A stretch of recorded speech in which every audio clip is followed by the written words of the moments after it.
If you can spare me just 4 minutes of your time, I promise to show you how to make the best ogbono soup you've ever eaten. Like, it is super mouth-watering, finger-licking. You are absolutely going to love this one. It tastes so good. So let's get started. Now, into your pot, you're going to add your meat of choice. I am using beef along with cow tripe called shaki. You also add your onion, salt, and some seasoning cube into it. You mix it thoroughly to combine, then cover it, let it steam for about 5 to 10 minutes. Now, you can use any kind of meat you like. You can use goat's meat, chicken, fish, just whatever you have at hand, you can use that. But just make sure that it is properly seasoned as well, and then cover it and let it cook. Now, while it was cooking, I went ahead to clean my stockfish that I already soaked with hot water. If you want to make very delicious Nigerian soup, I always advise to use the stockfish head. It is the most flavorful, although bony, yes, but it is the most flavorful. And you have to wash it thoroughly because sometimes you can find some bugs hidden in it. So once I was done washing it, I transferred it into my pot. And I proceeded to also wash my dry fish. You're going to be using dry fish for this if you want your soup very flavorful. This dry fish didn't need so much washing, so I just rinsed it slightly and then placed it into the pot. Then I went ahead to add my Ogbono, and I'm using Cameroon pepper. It has a very distinct aroma. I love using it in my soup. Once I poured it into it, I added water into it. Now I'll just give this a very good stir, cover it, and then I'll let it cook for about 20 to 30 minutes until the meat is about 70% cooked or so. So while the meat was cooking, I went ahead to blend my yellow pepper called Ose Unsuka.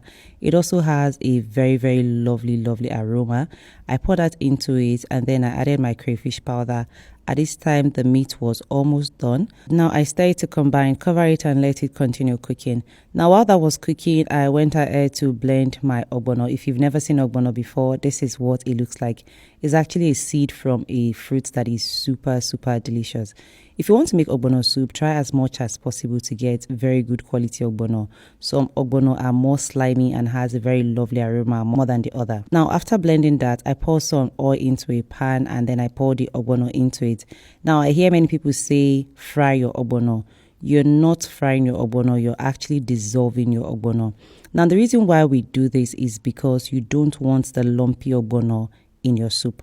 I know some people actually pour the ogbono powder into it if it is very smooth, like nicely blended.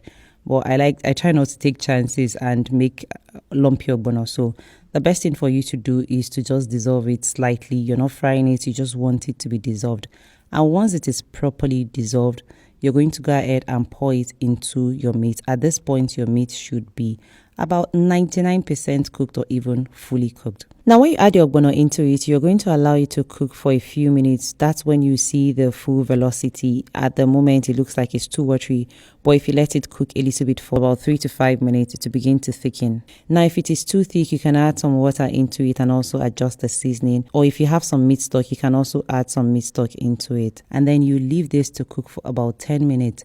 Now you can serve your ogbono just like this. Or if you're just like me who likes her meal extra nutritious, you can go ahead and add your leaf. You can add ugu leaf, uziza leaf. And if you're in a place that you don't have uziza and ugu leaf, just like I added into mine, you can use kale. Kale works really well with Nigerian soup. It's a very good alternative for leaves such as ugu. Now once you add your leaf into it, I like to just take it down. I don't like my leaf being overcooked. So if you found this video helpful, please like this video, leave me a comment. So what would you be serving your ogbono soup with? I had mine with pounded yam and it tasted so good. Thank you so much for watching. I will see you in my next video. Have a lovely day. Bye.